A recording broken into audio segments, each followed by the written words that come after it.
And Alex, we have a notification of event taking place on the 20th of November. Just as with the interview of Fran Adamson that's just on the homepage of the UK column at the moment, with Debbie Evans interviewing her, so we see the same here. And so we flag this up to viewers that if they go via the Spectator's website or the show notes within a few hours of uploading this to find the link, it's a live event. Obviously, anyone planning to attend should be as polite and as law-abiding as a squeaky clean thing. But it's bringing together health and care leaders to examine the priorities of the NHS, modernisation and innovation. And look how the paragraph takes its turn. How the UK's standing as a global life sciences superpower could benefit not only the NHS, but the economy in general. This is a confirmation of everything Debbie Evans writes in her weekly blogs that are at the bottom of the homepage. And just in response to Patrick and Vanessa, it's slipped my mind to say in the long David Icke segment that there's yet another parallel there, in that the Dutch equivalent of the CRIF in France or the APAC and the ADL in the United States, named the CIDI, was mentioned a couple of times in the Dutch or the Amsterdam police copy that went to the immigration service when they hit the button to ban Icke from Schengen for 2 years. And what was mentioned there was that there was such a thing as a Jewish police network for Amsterdam, which had said we're going to have trouble from counter demonstrators. So this isn't made up. This is how the lobby operates. Yeah, Vanessa.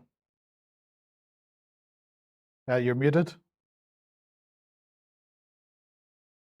Sorry.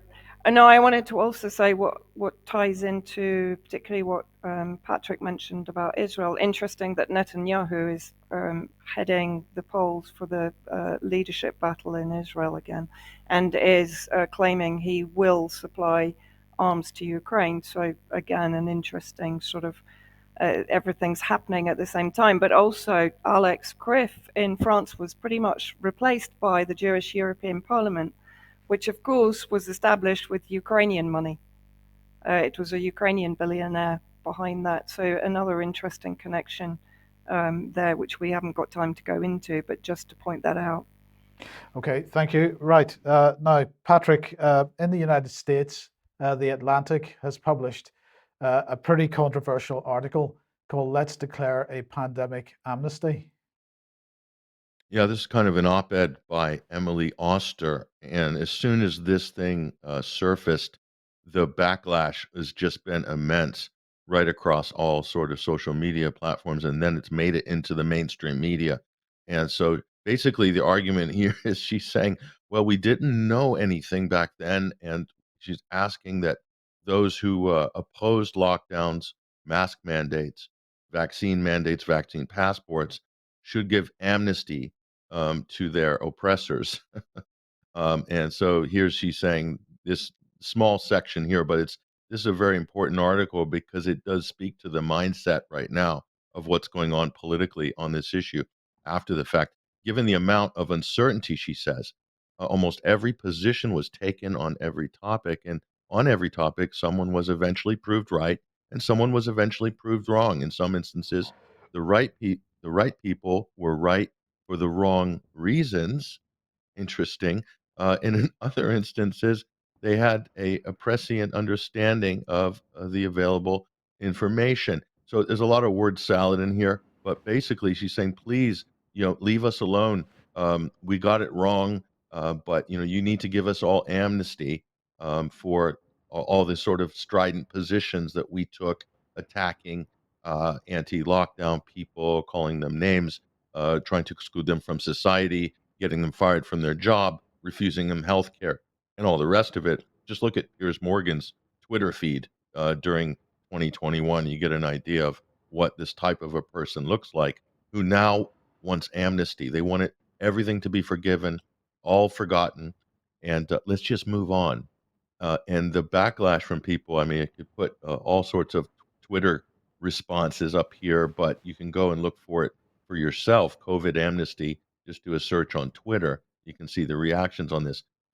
People, hell no, there's going to be no amnesty. You should be held to account for what you've done to society, to people, the bullying, using the instruments of government and authority and mainstream media to attack, to cancel, to crush, to deplatform people for merely exerting their own personal rights, their health sovereignty, bodily autonomy, etc.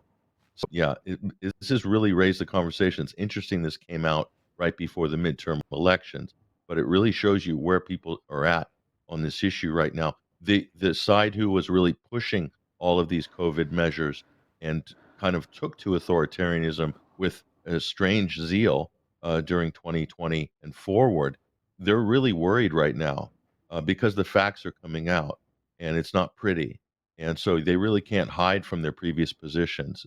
And so many people said some crazy over the top things and went after people in mass. And now that the facts have come, there is really nowhere to hide on this. I think they have to answer to what they've done, the positions they've taken, and the harm that's been caused by this human experiment. Vanessa, do you think an amnesty is deserved? Absolutely not. I mean, it's ridiculous. They gaslighted people for 2 years, apart from all of the hideous consequences that Patrick mentioned and others. Effectively, this was completely a victim-abuser relationship, and an abuser asking for forgiveness after they've beaten up their partner or beaten up their victim is absolutely disgusting. What that does is basically say, but it's all right for me to do it again then. That's the pattern that we're seeing here. And absolutely no, the gaslighter, the abuser, should be held to account, and they should never be allowed to be in this position of power again. Okay, brilliant. Thank you.